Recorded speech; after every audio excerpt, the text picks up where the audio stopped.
With our future right in our hands, I mean, there was no time to sleep up, especially against Big Sam. I mean, these guys drew against us earlier in the season. With nothing to play for, they put their lives on the line and made the game very, very annoying for us. God. Alisson, I mean, I don't know what I can say. That's one of the most surreal experiences I've ever had to, live, I don't know. I did not see the goal at first. I just knew the ball went at the back of the net and I screamed out my lungs. My heartbeat went up.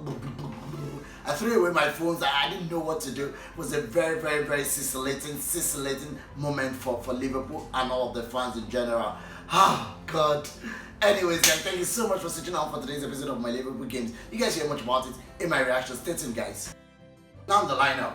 The same backline that started the game against Manchester United did start this game. I mean, Nat Phillips, what an amazing performance he had against Manchester United. This started this game. Rhys Williams again trusted. I mean, Klopp I think has learned his lessons not to use Fabinho in the centre defence anymore. Yes, Rhys Williams did start in the centre of the defence, and of course Robertson and Trent Alexander-Arnold after that man of the match performance against Manchester United. They start this game. There was a little bit of trick in the middle of the park with Curtis just coming in for Gini White-Knight job. I mean, Gini is already leaving. It's time we started, integrating Curtis Jones into this side, because from next season we'll not buy another central midfielder. I see him starting alongside Thiago and of course Fabinho in absence of Henderson whenever he's injured.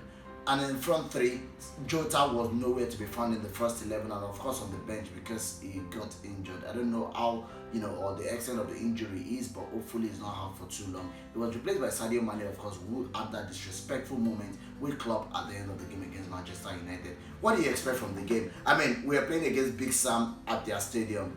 They have nothing to play for, but these guys didn't make it very, very difficult. They made Rhys Williams the target. I mean, we understand that whenever we play any Big Sam side, they would always look to exploit our backline with the second ball. Yes, every time they try to play the ball, and I mean nasty tactics, yeah, every time they try to play a free kick, they play it from deep and ensure that we lose the second ball, which is what I think Liverpool should have actually, mastered during the course of the training, because I don't get it. You know what to expect when you're playing against Big Sam, but they exploited, especially Robson-Kanu. He exploited the inexperience of Rhys Williams and he got the goal. I mean, this guy, it's only Liverpool this happens to, yeah? He started his first game in almost 3 years in the Premier League and he gets a goal. I mean, the ruthlessness of the finish, the composure, you would think this guy had been scoring in the last, 3 years. Whereas this is his first start in the Premier League in 3 years and he did get a goal. Now, it looked like all of those games, yeah, whereby we play so hard and our finish was going to be wayward. Yes, couple of tries.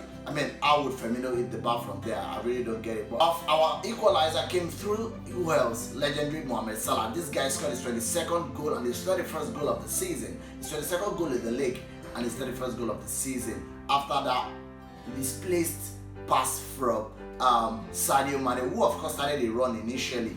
Well, there were some questions about the goal because VAR did not catch, or my team should not have stopped the game when the ball did not touch him. But I mean, VAR has been against us all season. It's time we start reaping the benefit this time around. I didn't see why he stopped the game in the first place. But anyways, we got the goal thanks to Mohamed Salah, the second goal of the season. When Harry Kane scored earlier in the day, I felt, oh my God, this is going to put Salah under so much pressure and it's going to be very, very selfish during the course of the game. Well, there were strong touches of selfishness, but at the end of the day, he got his 22nd goal to keep his, golden boot dream alive. Yeah. Now the game went on back and forth. The frustration was there.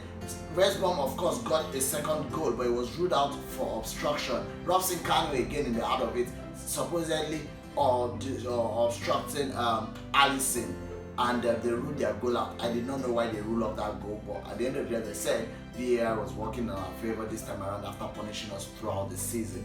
Now the moment came where unbelievable moment, the dying seconds of the game, we had a corner. The corner came in after the normal time and extra time had gone, but because of Westbrom theatrics, we got an extra seconds and Trent Alexander-Arnold put the ball in the box. I did not see the goal. In all honesty, I did not see the goal. I just saw the ball at the back of the net and I went nuts. Like I didn't know what happened, and I just watched the replay. I realized it was Alisson that scored, and I realized that everybody were jubilating with Alisson. That's how I went. I mean, I literally pleaded for the goal 5 minutes before the goal came, and God did answer my prayer. It was an amazing and surreal moment. I've never experienced something like that in football in my entire life, and I was really, really glad to win. And I'm sure some people, those that turn up their TV after Liverpool were drawing in the dying minute, I'm sorry, you missed that iconic and monumental, timing. At the end of the day, we did enjoy it and we did win. Now, overall performance, Thiago gave a sublime performance. I would have given Thiago my man of the match, but man, Thiago, you yourself will give Alisson the man of the match after that super heroic moment he had, and giving us that green light into the Champions League next season. Let's see how this goes. But overall, I think we did excellently well. Then we have one more of this order to go against Sean Dyche. I mean, Burnley are the first guys to beat us at Anfield in a very long time, and we will not expect anything less. Yes, they did lose 4-0 to Leeds earlier in the weekend, but man, it is at Turf Moor and it's going to be very, very, very tough for us. Hopefully, we will nick a win again and we will see ourselves playing in the Champions League next season, especially when Chelsea and Leicester City are facing each other on Tuesday night. We hope. Whatever reason, I don't even want to say who should win or who should draw. Whatever will favor us should be what will happen in that game, and let's see how that goes. Anyways, guys, all road leads to Turf Moor against Burnley, and let's see how we'll be able to make that win to qualify for Champions League next season. This is probably the hardest hurdle for us to cross right now. Sean Dyche has been a very, very big thorn in our flesh in the last couple of seasons. I really wish they relegate and all of this, but they are not relegating, so we have them to face next season. Anyways, guys, thank you so much for switching on for today's episode of my Liverpool game. You're seeing my new jersey in it.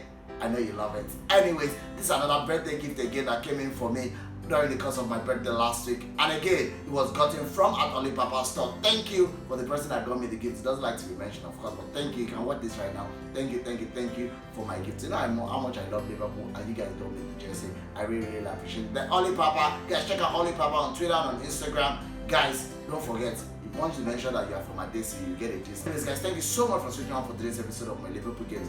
Guys, don't forget to subscribe, like, and turn on your notification. Guys, don't forget to follow me on Twitter, and it's 09, follow me on Instagram and Facebook. Let's hope Chelsea and Leicester do us a favor. Alright guys, take care, bye. Mwah.